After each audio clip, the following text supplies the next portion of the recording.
So, went on Amazon and found this gadget. Outin is I guess that's how you say it, Outin. Proudly designed in California. Pretty good, huh? The cinnamon didn't come with it. That's my own gadget. And this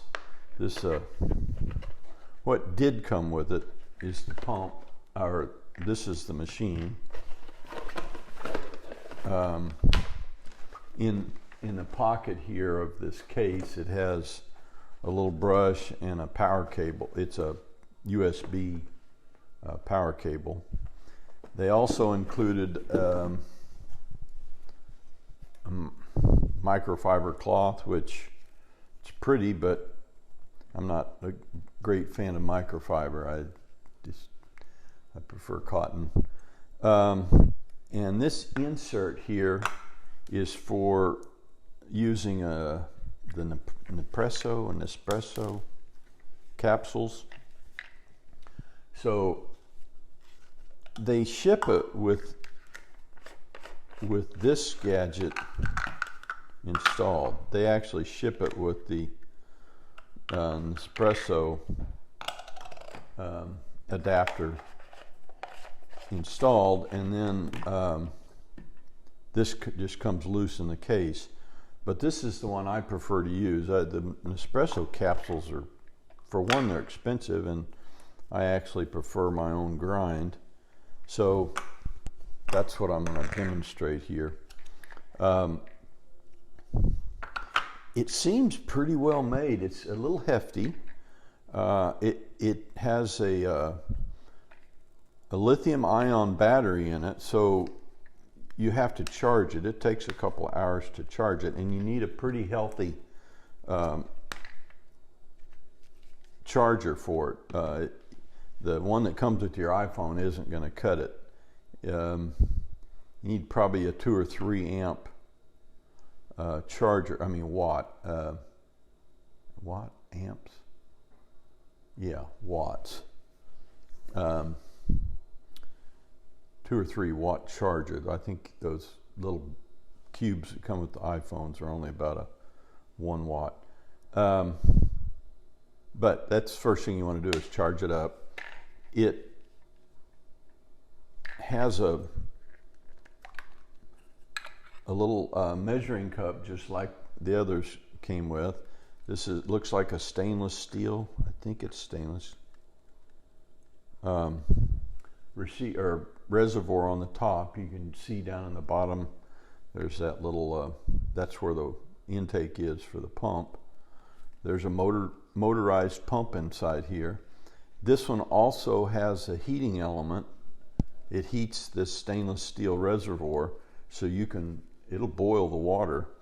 That takes a lot of battery power. If you only use this thing for pumping, they claim that you can get 100 shots out of it. If you use the heater as well, you'll only get 3 or 4 shots out of it. That might be enough.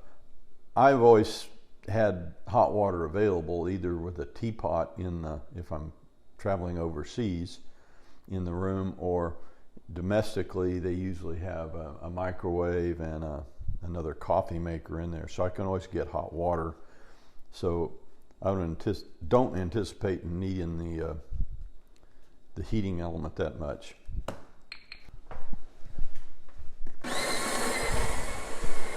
So you hear my burr grinder in the background. I just started that.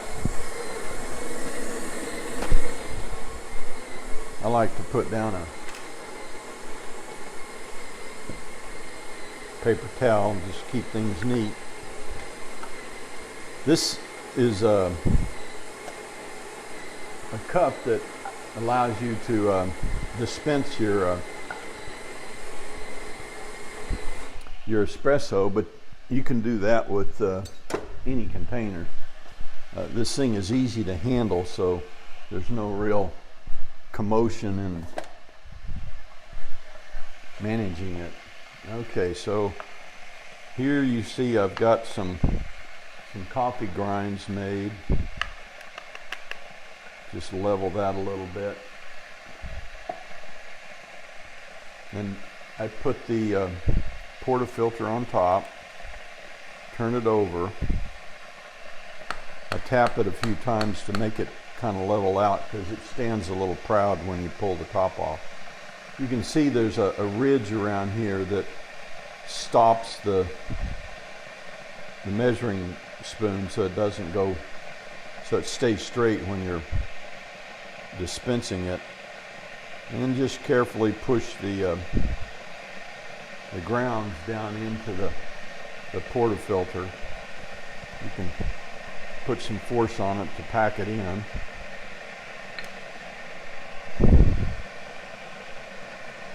There's an O-ring right around the edge here that interfaces with the cover. And it's actually pretty tight when it goes on. And we can drop that into the bottom holder. Screw this onto the bottom of the pump body.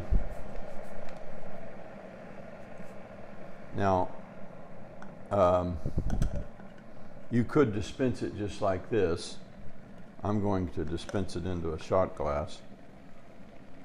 But essentially it's ready to go right now. We're just waiting for, I just boiled some water. It has lines marked inside of here. It's really hard to see in the video, but there are some engravings inside that show the, whether you're doing what do they call it, a singolo ristretto, or a single espresso. I went up to the espresso line. Okay, it's ready to go. You can put the top on. You don't really have to. I think that's more for when you're boiling it. And then you push the button for a couple of seconds until the light comes on. And actually what happened is I didn't push it for long enough, I guess, because it started the heater. I don't know if you can see that in this video. You can see some bubbles forming in there. It may not be focused.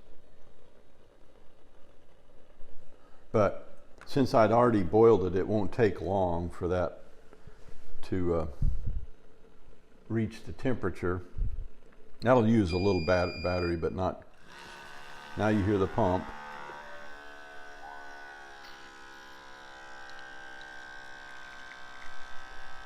Oops, lost some.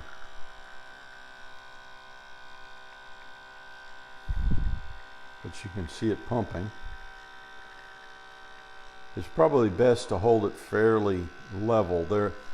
The pump pickup is the hole where it picks up the water is right over on this side, so maybe you can tilt it a little towards that side to make sure it gets all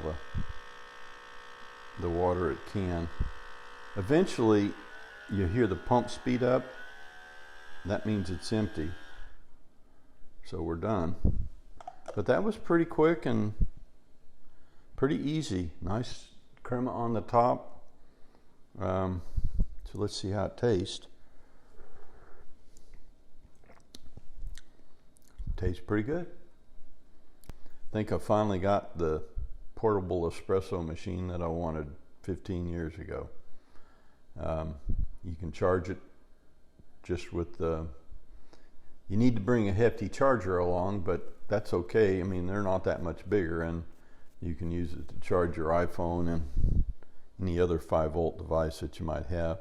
Now, I typically make a latte in the morning if I can find milk, and usually that's not too hard. Any 7-Eleven or convenience store, even in foreign countries, you can find some milk, or I like to use half and half actually, but take some milk and heat it in the microwave, or if I'm in a foreign country, I heat it by putting the milk in a Ziploc baggie and dropping the baggie down into the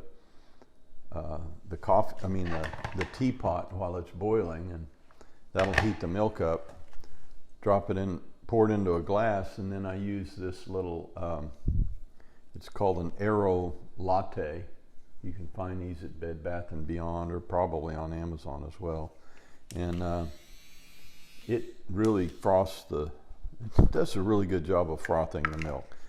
So, and I bring along my ground cinnamon for topping it off.